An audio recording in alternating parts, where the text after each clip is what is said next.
change his behaviour, but I've got lots of other issues to deal with as well. And what I want to concentrate on is giving this family a technique to help them with their mornings, because they're crazy. I have to get to my job. Let's go. You gotta get you to school more. Mom's coming. Get in. Come on.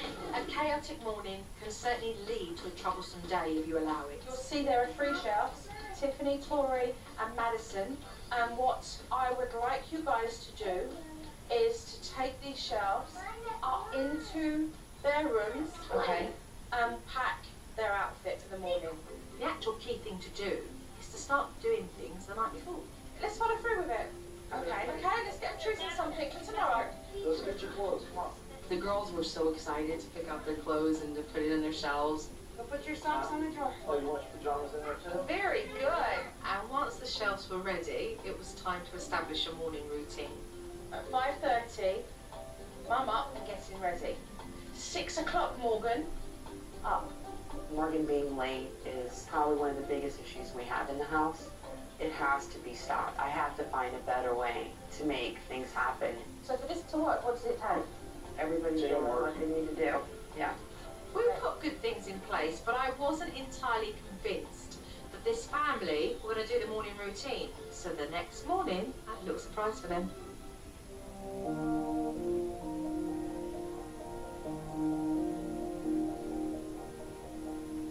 So what the Davis family don't know is that they're about to get a morning drill from me.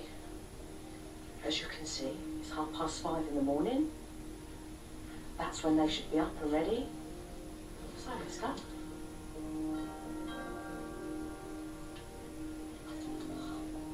Morning. Good morning. It's your 5:30 morning school drill. Okay. 5:30 school morning drill. Let's rock and roll. Victoria. I hated being ambushed by Joe. It was like a total surprise when Joe showed up, and then I was out and gone for work. When you have a situation like we're having this morning with Tori, make sure that you can just bring in something for her to play in the space. And just come down to a level and say, Tori, Mummy has to get ready now. Go and take your baby into Mummy.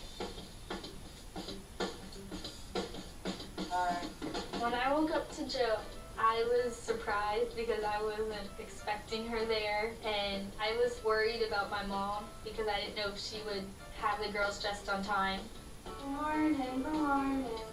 Dipperoo. Good morning. I followed the schedule. If I would have sat down and put that on a piece of paper, it would have just been some words on a piece of paper. Nice to see you got yourself up this morning. Nice to see you on time. Very good to see you on time. I love that I don't have to get the girls dressed in the morning and they're not my responsibility. Is everybody ready? Okay, great. So you are 17 minutes early. I was 17 minutes early. I'm never early to anything. Well done, Debbie. Thank you.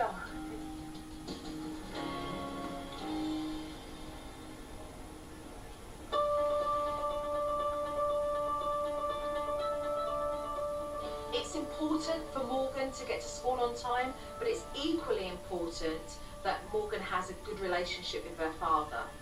And her dad needs to connect with her before more damage is done. We are going to allow Morgan to get off her chest exactly what she needs to. So the rules are, you're only to use your ears for talking. When Joe told me that I was to talk to my dad, but he wasn't allowed to talk back, it was kind of weird.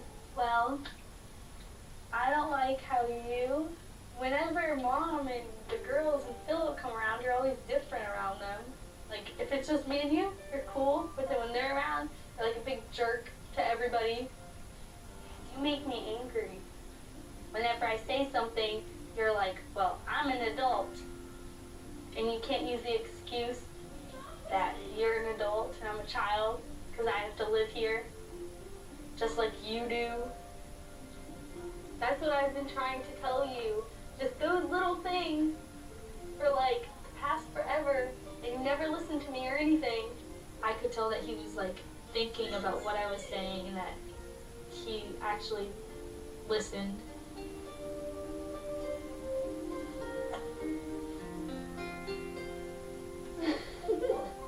You're crying.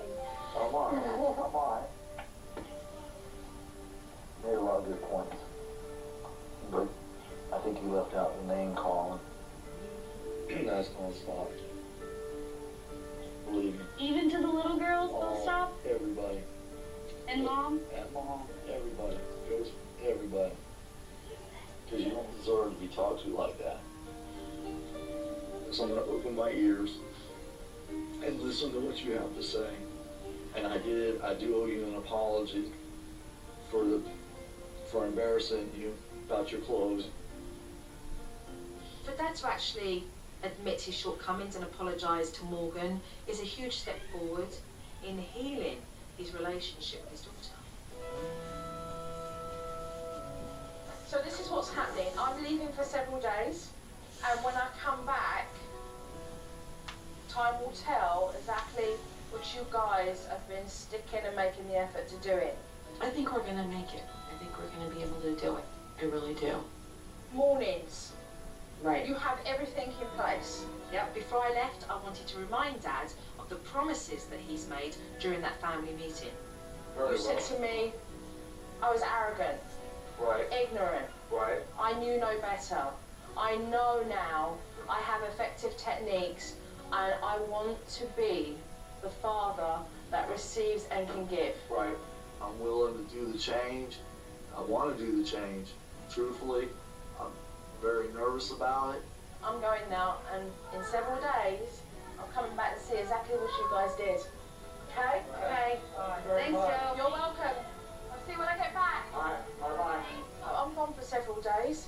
But the reality is, for this family to stay on the track that they've been placed on, so they have a future together, it means that Dad is going to have to remain the way he is right now. That's open and willing to let go of that abusive behaviour. Coming up on SuperNanny. One of the most shocking moments in SuperNanny history makes Joe realize the ugly truth. You're a man who has abusive behaviour. When SuperNanny returns.